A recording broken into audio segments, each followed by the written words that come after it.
دنیا میں جب فتنہ، خوف یا جنگ جیسی خبریں آتی ہیں تو مسلمان گھبرا جاتے ہیں، حالانکہ مسلمان کو گھبرانا نہیں بلکہ اللہ تعالیٰ پر بھروسہ رکھنا سکھایا گیا ہے۔ اللہ تعالیٰ قرآن پاک میں ارشاد فرماتا ہے فَلَا تَخَافُوهُمْ وَخَافُونِي إِن كُنتُم مُؤْمِنِينَ، دشمنوں سے نہ ڈرو، مجھ سے ڈرو اگر تم واقعی ایمان والے ہو تو۔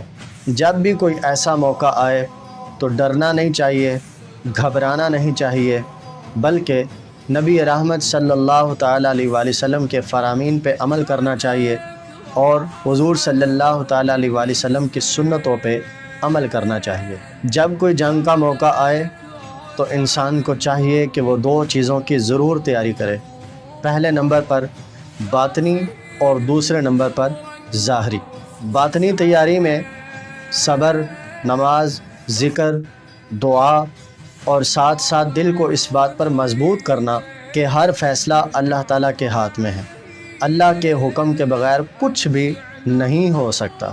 دوسرے نمبر پر حکمت عملی، حفاظت کے بہترین انتظامات، گھریلو سطح پر راشن، دوا اور تمام ضروریات کو پورا کرنا، پورے خاندان کو دینی اور نفسیاتی طور پر تیار کرنا۔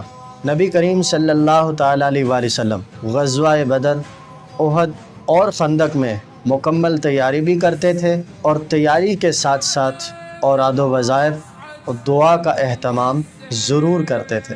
اگر جنگ چھڑ جائے تو مسلمان کا طرز عمل، اس کا رویہ کیسا ہونا چاہیے؟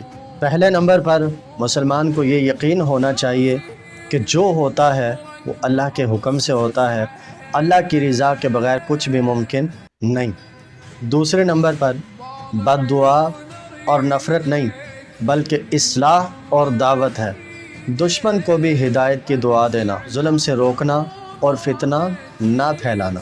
تیسرے نمبر پر نبی پاک صلی اللہ تعالیٰ علیہ وآلہ وسلم اور صحابہ کرام کی سیرت مبارکہ پر عمل کرنا۔ ایک جنگ میں حضرت علی دشمن کے ساتھ لڑ رہے تھے، آپ نے اسے زمین پر گرا لیا، آپ اسے مارنے ہی والے تھے کہ اس نے مولا کائنات علی المرتضیٰ شیر خدا کرم اللہ تعالی وجہہ الکریم کے مبارک چہرے پر تھوک دیا۔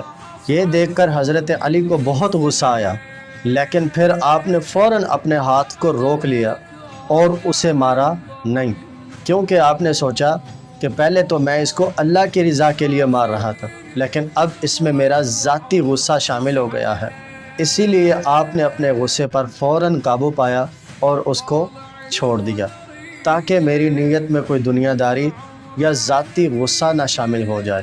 یہ واقعہ ہمیں سکھاتا ہے کہ مسلمان کا ہر کام اللہ اور اس کے محبوب صلی اللہ تعالیٰ علیہ وآلہ وسلم کی رضا کے لیے ہوتا ہے، یہاں تک کہ اگر ہمیں کوئی غصہ دلائے پھر بھی ہم نے اپنے جذبات کو قابو میں رکھنا ہے۔ یہ عنوان صرف جنگ کے بارے میں نہیں بلکہ ہر فتنہ، آزمائش اور ہر مشکل گھڑی میں مسلمان کے کردار کی وضاحت کرتا ہے۔